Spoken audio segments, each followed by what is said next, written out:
termasuk jalan sok bohong mual baca. Nah, mata kula loba ngabohongnya, loba ngabohong. Ngabohong ke hakikatna maling ngabohongan ka batur tapi ngabohongan kada diri pribadi sorang.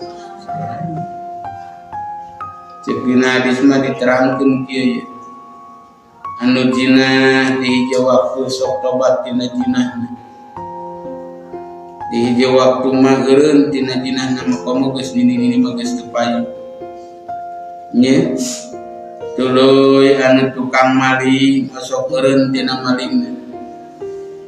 Geus lemah mah kondisina tukang maling, tukang nyopet, tukang nanteng ngarampok geus aki-aki mah eureun tina nyopetna tobat.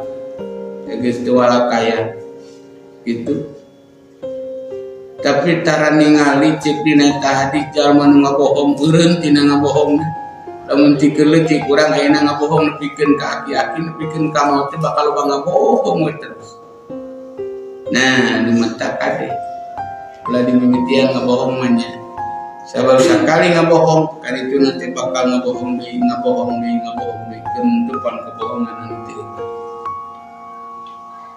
Saur katerangan ngajelaskeun inna kitba yahdi ilal fujur wa innal fujura yahdi ilan nar. Sesungguhnya berbohong itu akan menuntun kita melakukan fujur, berbuat dosa. Jadi lamun urang ngabohong bakal nuntun kana dosa. Hari dosa bakal nuntun kana neraka.